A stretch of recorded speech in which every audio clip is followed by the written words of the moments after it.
We also want to welcome Kathy Charlton as the Managing Director of the New England Journal of Medicine's Group's Education and Applied Knowledge Department.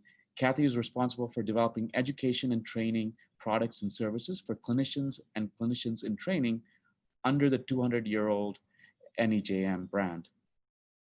Kathy has a background in product development and penchant for bringing new business to market.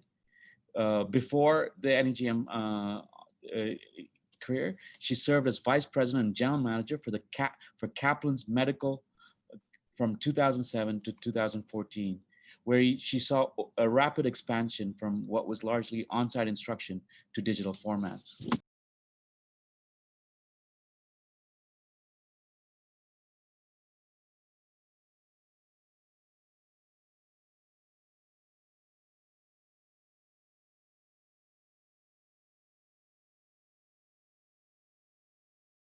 First of all, on my cover slide, it says NEJM Group. And I just want to explain what NEJM Group is. And the group is actually, we are also a nonprofit, and we're the entity that owns and operates the 208-year-old New England Journal of Medicine, which everyone knows. For that 200 plus years, the journal has really stayed tightly focused on its core mission, which is to be the world's most impactful peer-reviewed medical journal. Earlier this year, we launched a digital journal on quality in healthcare systems. And we joked that it was the first new journal in 208 years.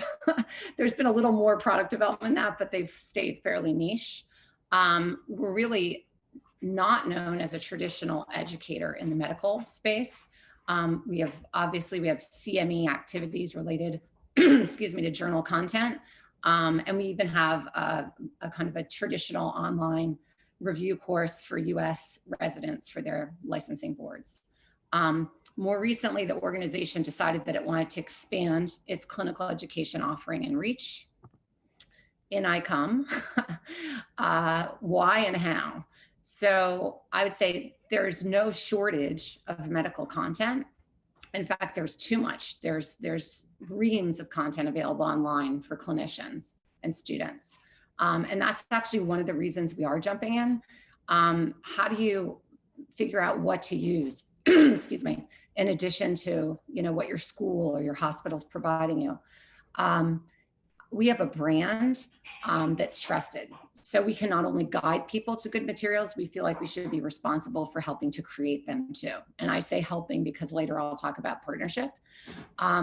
We are, I pointed out to our organization, we might say we're new to education, but in reality, we've been an education provider for 2 centuries. People come to us because we're going to educate them on some of the most important medical research that's going on globally. But as a group, which I came into head less than a year ago, we're small. We have a big brand, but we are small. We have 1 or 2 sort of large long-term initiatives, but we don't have enough people to take on a lot of initiatives. So each one has to be a springboard into other things as we kind of test and pivot and figure out where we go and with whom we work. The other thing is, as a 208-year-old organization, we're coming in at a time when cycle times on content, education material, everything is very, very rapid. I'm going to talk about that on the next slide. And I just put together 2 quick and hopefully interesting case studies to kind of give you a glimpse at how we're thinking. I mentioned cycle times. I was going to sidebar and say that I actually have a connection to Dr. Lenahan because about 8 years ago, when he was heading up Toro, which was the first new medical school in New York, I think in over 100 years, he was a customer of mine when I was at Kaplan Medical, and we sold supplemental content into the school to help students with their boards. And that library, if I recall correctly, was about 200 hours of recorded video. It was thousands of questions that had been digitized, and it was about 8 books. And it took us a year to a year and a half to create the course. We updated it every 3 years, and that took months. And now I fast forward to today, and I put an example up. This is a Twitter, the number 1 is a Twitter feed by a group of doctor educators out of San Francisco. It's called Clinical Problem Solvers. They do diagnostic reasoning. And the reason I put it up is they actually publish their lessons before they're even done. They do live recordings via their podcast and their Twitter page They run people through cases live and they archive them, but they're literally providing content real time. My other point that I want to make is that the end users, even though there's this wealth of information, they want something that's accurate, relevant, and up to date. The example below is our COVID simulations, which is my first case I was going to talk about. So I'm sure everybody can assume that the New England Journal got very, very busy coming into the new year. On a normal day, the editorial board at the New England Journal vets about 15 to 20 submissions for new papers and articles. By the time we got into the pandemic and we were into March, the editorial board was getting over 150 articles today to look at. So they were really at the center of what was going on research-wise. We, as an education group, were actually working on, oh gosh, that went fast. We were working on a clinical reasoning tool. We pivoted with the tool. We added COVID cases to it, and we were able to put up 5 patient simulations to run doctors and clinicians in training who were heading into the hospital with patient scenarios. The outcomes of that, which we went live with on May 18th, were that we were able to reach a global audience of over 200,000 clinicians.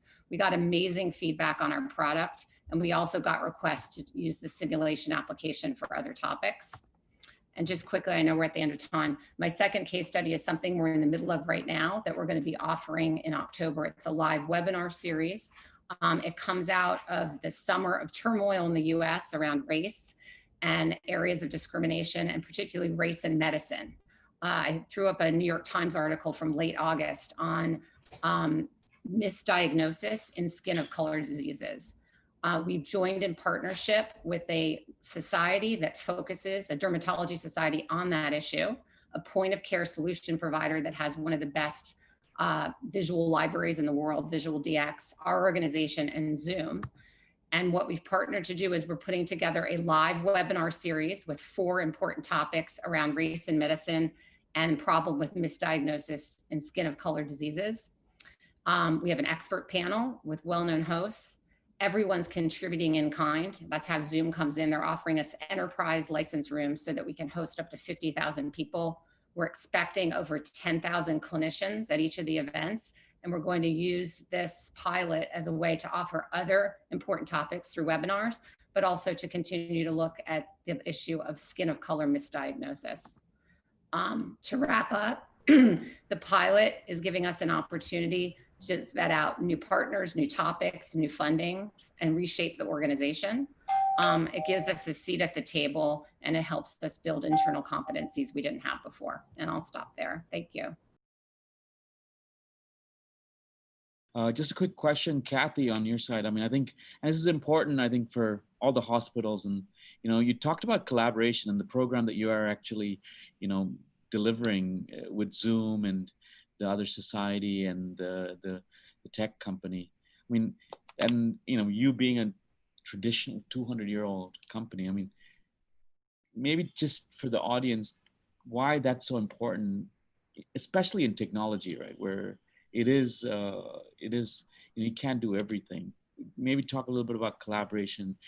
And if you think about, you know, your experience in digital innovation from a hospital perspective, right? Or the healthcare perspective, what would you recommend in implementing like strategies for digital innovation within the hospital?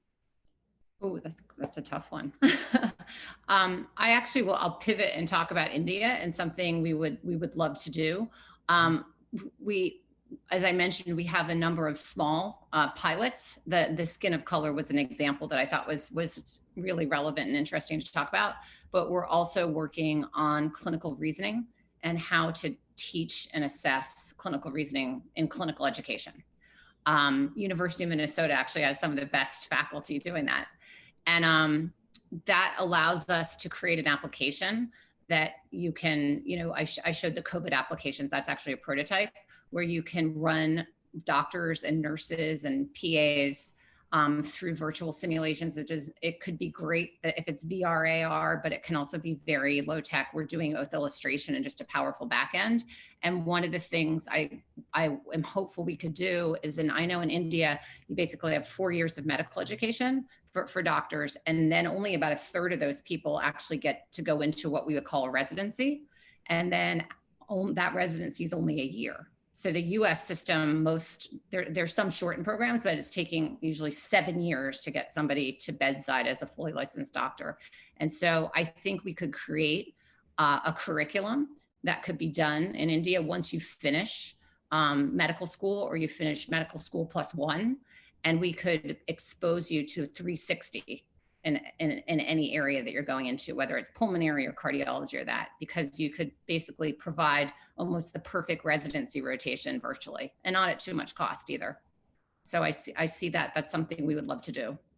It's fantastic. Really, really. I mean, these are the innovations that we need to bring more, just more doctors and nurses out, especially in the specialization area. Great. Thank you very much, Kathy.